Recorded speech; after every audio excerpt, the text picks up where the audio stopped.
Hello, everyone. I'm Christina for everyone who is new here, and welcome back, everyone who has been here for a little while, long time too. And boy, this summer was hot, especially in my area, a certain area in the South. It was just the most horrific experience. It's hard to describe. It took everything out of us. And now Houston, since the last week of August, it was in the news that there was this rise in illness, like the largest in Texas. And I'm like on the north side. So everybody else here is sick too. Everybody is sick. I mean, it's like the Walking Dead. That's how bad it's just one thing after another. Okay. Then we find out we're going to have a very rough winter. At least we will.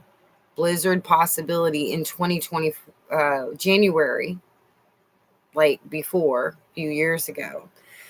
So get your houses caulked and ready for that. Get your Mr. Buddies and everything. But if that isn't bad enough, they start warning us in the news about what 2024 is going to be like.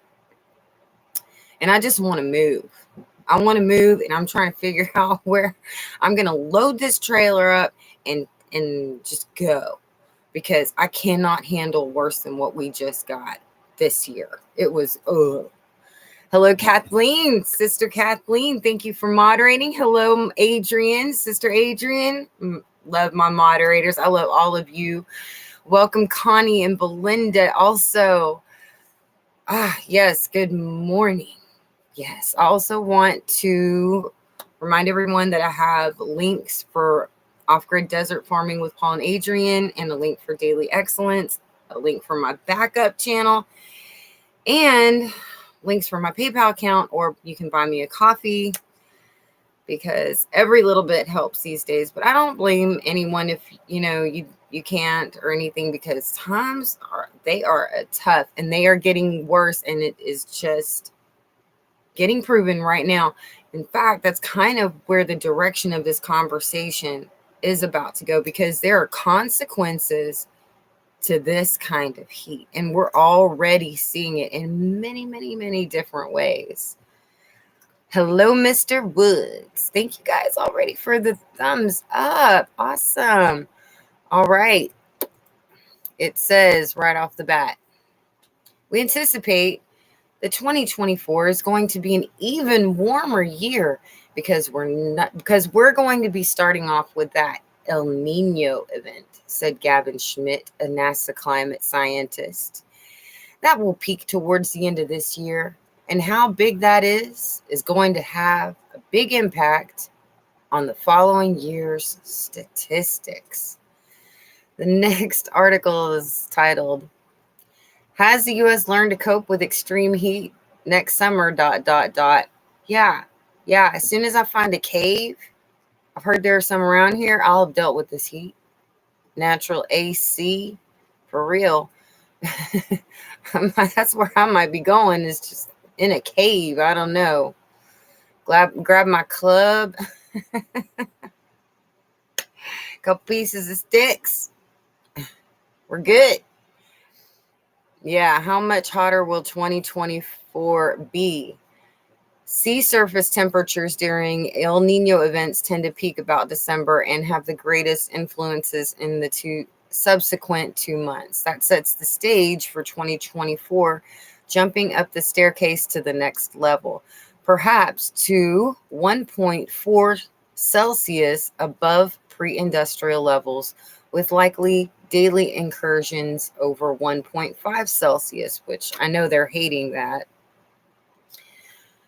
This article says, this is what's the picture of on the front of this live. Heat in 2024 will probably leap to a whole new level, experts warn. Global warming took off in the mid-1970s when the rise in global mean surface temperature exceeded natural variability. Every decade after the 1960s has been warmer than the one before, and the 2010s were the warmest on record, but there can be a lot of variability from one year to the next. Now in 2023, all kinds of records are being broken. The high daily temperatures ever recorded globally occurred in early July, alongside the largest sea surface temperature anomaly ever. June had its highest global mean surface temperature according to preliminary analysis. The extent of Antarctica's sea ice has been at a record low. Meanwhile, atmospheric carbon dioxide concentrations continue to increase at rates that show no sign of slowing. Evident consequences include torrential downpours in some parts of the world, which contrast with excessive heat waves and wildfires in other locations, which means wildfires should be worse next year.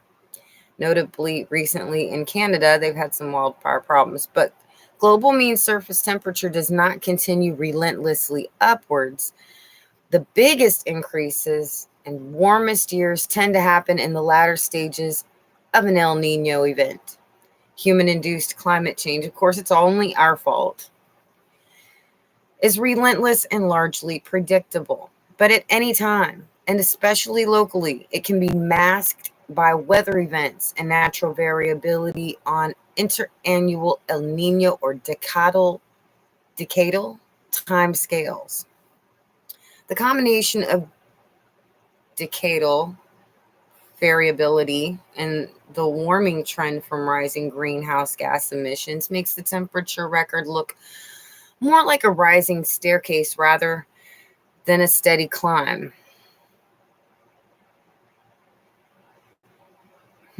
Okay. All right, so they're blaming everything but the fact that we're in a magnetic pole reversal heading for a crustal shift, that these things are going to happen. And I know it doesn't help that we're totally cutting down the trees, but you know what? The heat was so bad around here that the trees are dying. I am convinced some kind of heat source is underneath my feet here. I'm sure of it. Not just like mine personally, like under my house, but like in this area. It's too hot. It's coming up from underneath too.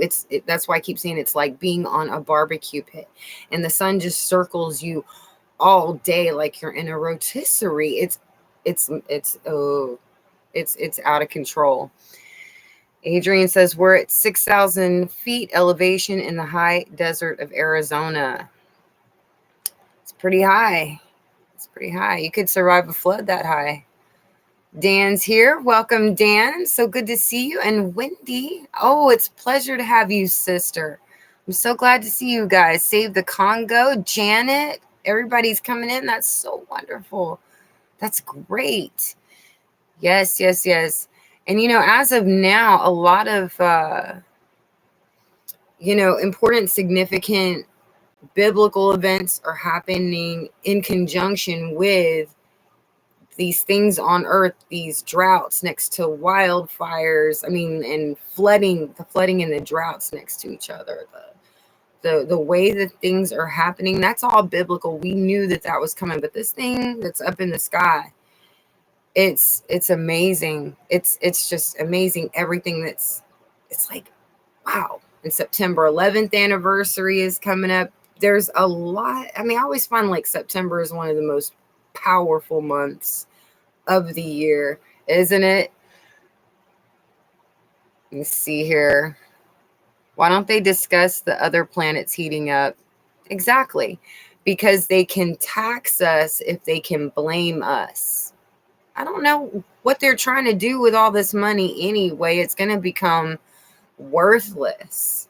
You know what I'm saying? We might as well just start bartering and trading now with our neighbors just to get in the practice.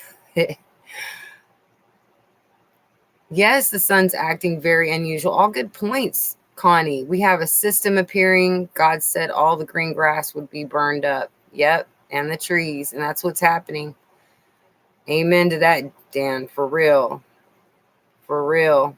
Save the Congo. Wish I could talk to my wife about this stuff. She just shuts down and ignores every word that comes out of my mouth.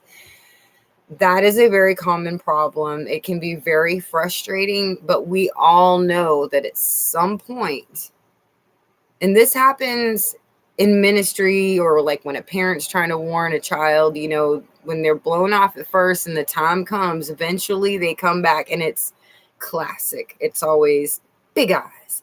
They're running up to you. You were right. And then they need to know what you know so that they know what to do. They need to know. They haven't. That's what's going to end up happening. So at least you'll be ready for her, right? You'll be ready, at least in that sense. But okay, it's also causing low water levels. There may be flooding in some areas, but this article came out, I guess, last night, yesterday. It's called Midwest Grain Harvest. Will a low Mississippi River stalls farmers' deliveries again? And what was it, the Poplar report? He's like talking about the rice shortage, like starting to really hit it, you know, like even harder. But even if we had it, if they can't deliver it, and we've had this problem with the Mississippi River before, recently, what was it, last year? We know we're having problems on the New Madrid. And yes, of course, I know there's been a drought, but I know the Mississippi's had a lot more rain than my area. So this is very suspect. It's got some red flags, you know, like I've got my eye on the Mississippi River, because we all know that mug can flow backwards. It can just start flowing backwards because of a major earthquake. It's acting up. That Mississippi is acting up.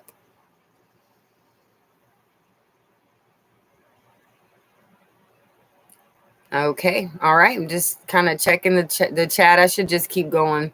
All right. So the article says, on the Mississippi River, in the wheelhouse high atop the rumbling 240-foot boat, James Garner perched in a chair surrounded by levers, dials, and screens. Below him, the dredge potter inched up a remote stretch of khaki-colored water between Missouri and Illinois.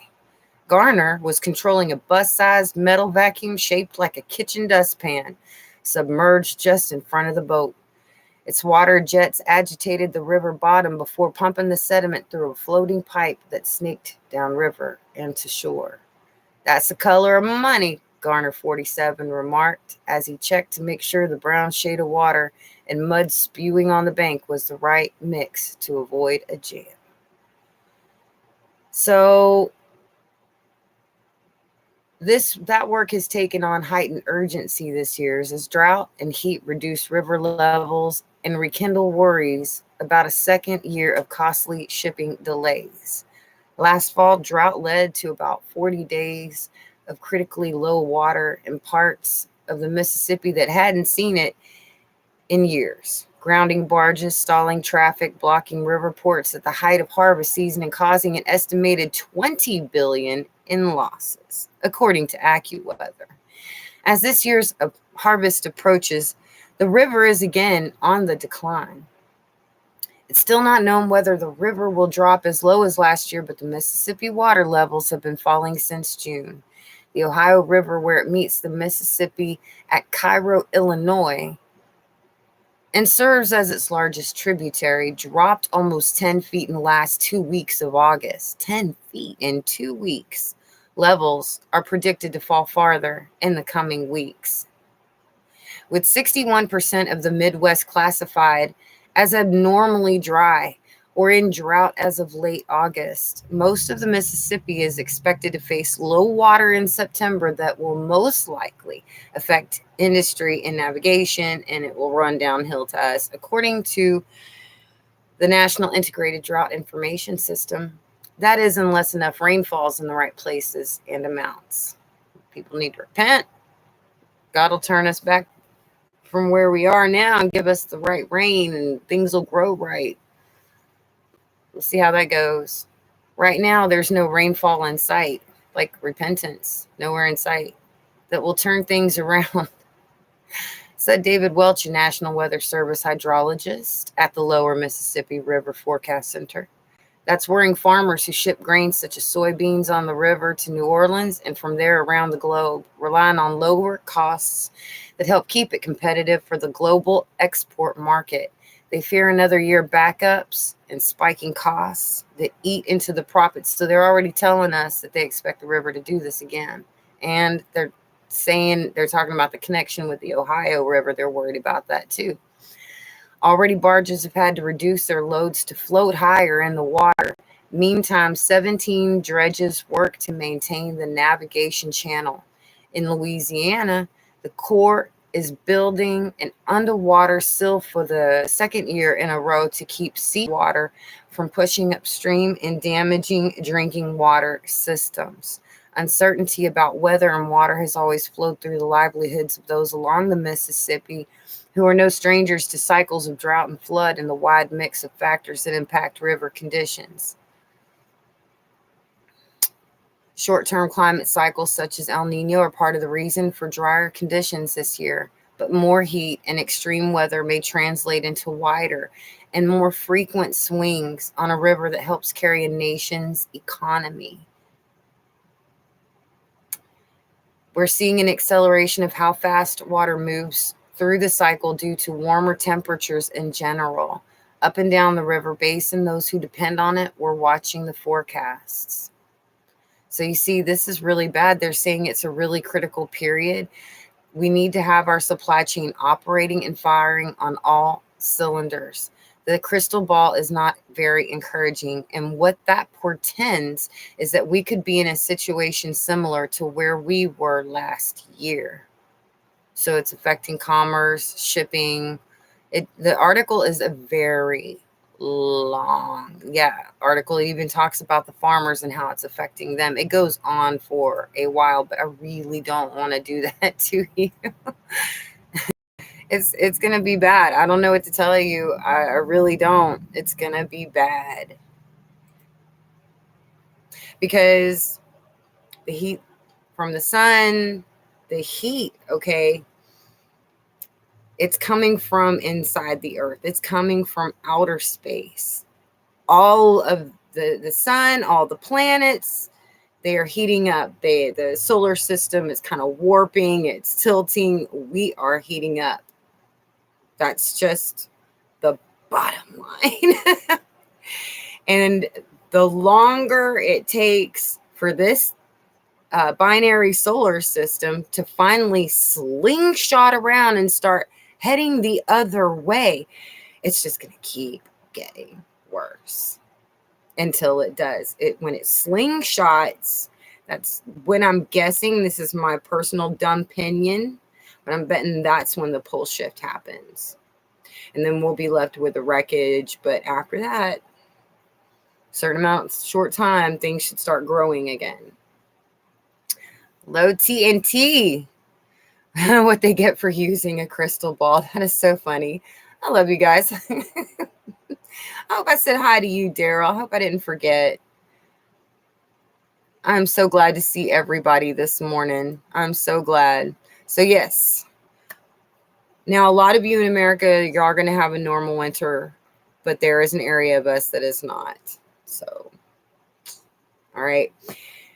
It's ramping up. It's ramping up. And we're on the threshold of some major changes. That's what this year is coming up. This Rosh Hashanah is all about doors, the threshold of a door anyway. I don't think we walked through it just yet, but we're on the edge of something. Haven't you ever heard that Bible verse where it was like Jesus was saying something, I think it was about the future, and he's like, I don't know who it was. It says I'm paraphrasing too. So like, we're close, even at the door. We're even at the door. What is that Bible verse? I know I can find that. Hold on. That way it will be like accurate. It just kind of came to mind real quick. Yes.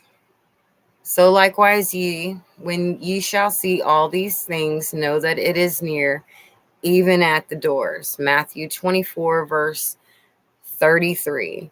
34 says, verily I say unto you, this generation shall not pass. So all these things revealed. So heaven, and then it says heaven and earth shall pass away. It's talking about, it's like, how bad is it going to get? Heaven and earth shall pass away. But my words shall not pass away. I would say that's pretty super duper relevant. We've got a lot of changes, and we're going to get through it because God's going to lead us, but I'll always want to try to give everybody a heads up to let you know. So over the next year, that you have some idea of exactly how you need to prepare in your certain situation. I got to find some caves. I've got till next May to figure all this out. I might just probably still be right here. I hope not. I'm going to try to get out of here. I'm not even close to kidding. It's just not right. Yes. This is just one of those moments, Dan, where I actually wanted to ask all of you, have you prepared at all? I know that I can make it through the winter. Food, 3 people, maybe 4. But as long as I can get through the winter, if I can make it a few months, I can make those adjustments that I need. But yeah, I hope everybody's been preparing. I really do. They're talking about that crash coming soon. They are talking about it. That's right. Everything, and that's in Bible prophecy. And they're talking a lot about it. And there's all these leaks coming from the government, not just about the fallen that they call aliens. They're starting to leak a lot. Okay. And whereas it's cool, it's just, I'm kind of like, okay, what is it they're not saying? That's one thing I learned from being a part of that as a youth, is you can listen to what they say, but never forget to listen to what they're not saying. That's a huge key. What is it they're trying to avoid talking about? That's whereas what they're saying may be important, what they're not saying is always the most important. Get some more water today, have plenty of food. That's very good. Revelation 13 incoming. I think we got a little bit more time, but yeah, it's all incoming, isn't it? Crash coming. We have caves here where I live. I've been asked the Lord to guide us to an available cave for us. It's not a bad idea. I mean, what does it say? The people in Israel are going to have to flee the mountains of Judea in their area.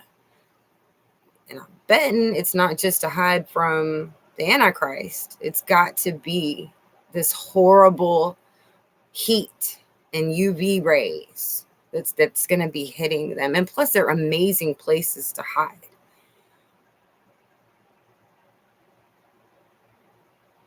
Wow, seeing a lot of desperate people. It's going to get worse. This is where it happens. I'm really glad, though, when I warned y'all last spring to get the rice, I left you the link. So get it now. You're going to see rice problems in the near future. It's not going to come in. So make sure you have those of you. Y'all have been really good about preparing. Most of y'all have. I know all of you. I've known y'all for years. Y'all have prepared. At least the ones that are here right now. The ones in the future, I don't know. But the ones right here, I know y'all. Southern Indiana. I might be emailing you one day, Daryl. I'll be like, hey, remember those caves you mentioned? All right, y'all. I hope you're prepared. I'm still not feeling that great. Like, as long as I'm sitting down, I'm okay. But like this sickness that's all over Houston and North Houston, it is a different form of it, and I can tell because it doesn't want to go away. It really doesn't want to go away. And the symptoms they don't come together, hit you right off like a normal illness. You'll have one symptom for a day or two, and then it'll switch to another one for a day or two, and then it'll switch to another one. But the whole time you just feel no energy. And I'll tell you right now, if you're immune system is bad right now, if you have no immune system, I'd be very careful. I have vitamin C. I'm reasonably healthy, so I'm going to be okay. But you know your body better than anybody. Beer, bullets, and Band-Aids. Man, I don't know if y'all have ever had bread that's been made out of beer. Yeah. With some brisket. Don't get me started on food. If y'all don't know this about me, don't get me started on food. I will start a cooking channel in the middle of this life. I wish I could be a judge on Iron Chef. Yes, the energy. That's another thing. Energy, energy, energy. The power grids. I mean, they're going to have problems in a magnetic pole reversal. That's what I'm trying to explain is like, there was one comment I got on my last video. He says, I don't want to have to, build houses with hand tools that aren't electric because, that would not be okay right now. I'm like, yeah, right now it wouldn't be okay. But when the electricity is gone, you'll be glad you have them to pick up. It'll be a nice thing. But it just depends on your craft. If you're a writer, get your pencils and your paper and your typewriters ready, your little typewriter ribbons, whatever you do. I talk too much. That's what I do. So I'm already packed and ready to go. All right. I don't want to keep y'all too much longer. I'm going to be working on actual video that you just watch, sort of like a short film. And, other than that, I'll be popping on here for live stream soon. I'm not dying. So far as I know, I'm going to make it. I love you guys. Thank you for all your prayers. Thank you for all your support always. And I will talk to you soon.